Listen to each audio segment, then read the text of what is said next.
When you look at the current global situation, there's a lot of instability in the international order. And the fundamental question being discussed in Davos is, is this instability going to continue or will it kind of settle down? Where does the global order goes as we look at next 5 to 10 years itself? So that's a debate discussion happening in Davos today. And it's interesting because we do have President Trump coming in Wednesday, and he's going to address the audience that time. But the fundamental question is where does the world go in the current turmoil? Do you think that the current turmoil because of U.S. tariffs, or there are other decisions taken by Mr. Trump? Well, it's not just about U.S. tariff. Tariff is a tool. When you look at what's happening in Greenland, what happens in Venezuela, what's happening in Iran, what's happening in Nepal, for example, or Bangladesh, we are seeing, with or without U.S., a sense of instability. And I think the current systems does not seem to be working. The youth are asking for jobs. What's happening in Nepal, for example. So I think it's important to address those issues when we meet as global leaders. Do you think that the current crisis will continue for long, or do you think that there are some chances that it will be over soon? It is hard to predict because when you have crisis, countries will try to take advantage of the crisis, the stronger ones upon the weaker ones. And we are seeing that happening. And at the same time, in a change in crisis, some countries will go at the lower level of the basically table itself. Others will rise. And I think that's why it is an opportunity for India to rise when you look at the current turmoil. You talked about Venezuela crisis, Greenland crisis.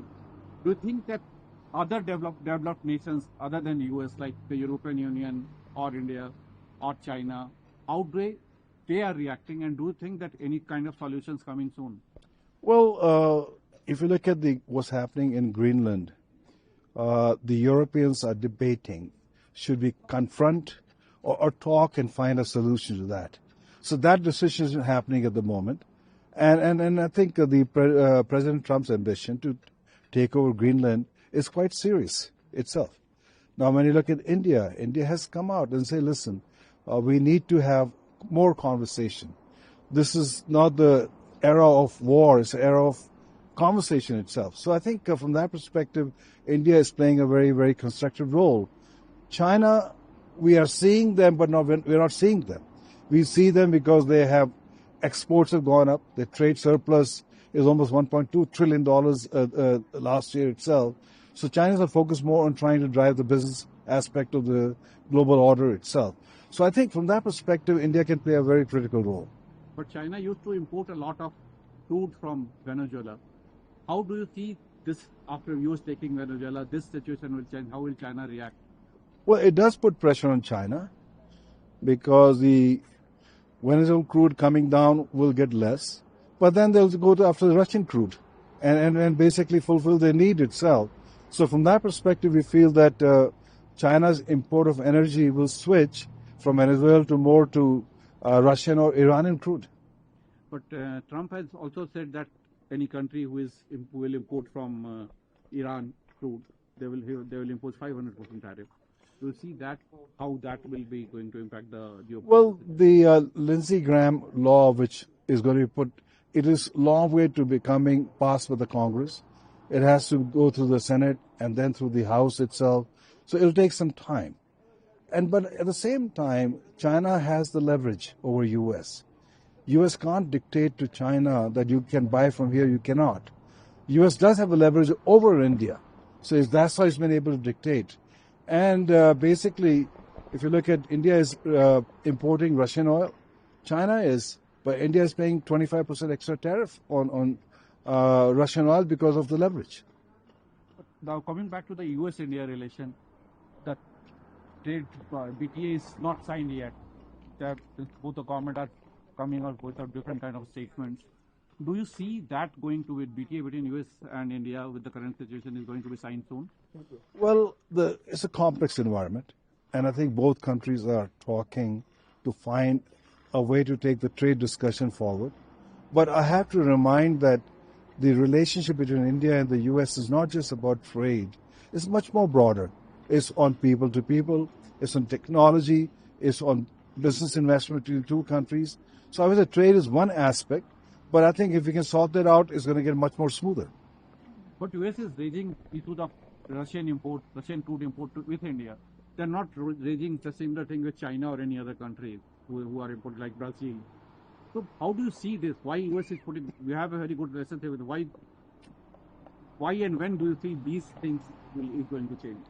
Well, you have to understand in relations between nations are defined by interest, not by love for each other or friendship. And whereas with India, US has a leverage, so it's kind of driving the leverage itself.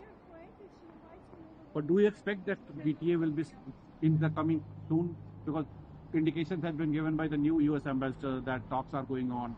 Even our PM is saying, ministry is saying that talks are going on. Any breakthrough soon? I believe that you will see some kind of a solution coming in because you can't maintain the current status quo having no agreement. It harms India's exports. It does have impact on US exports to India. So we will find a solution. It may take 3 months to wrap it up, but we will find a solution. If I ask you about the India-EU trade agreement, it is said that it will be signed soon, maybe before the EU heads will come to India in January.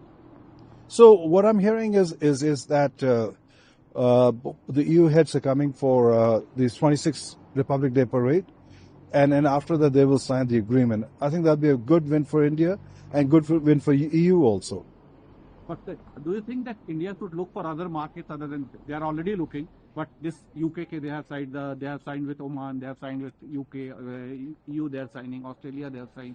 So India should, if the export with US trade relation with US destabilizes, India should expand in other markets. No, absolutely. I think India should look at every market they can, because if India's economy has to grow 8% annually, its export also has to grow, I would say, twice the speed itself. And so India look at countries where it can send its exports, have a good FTA with those countries. It's a win-win for everybody.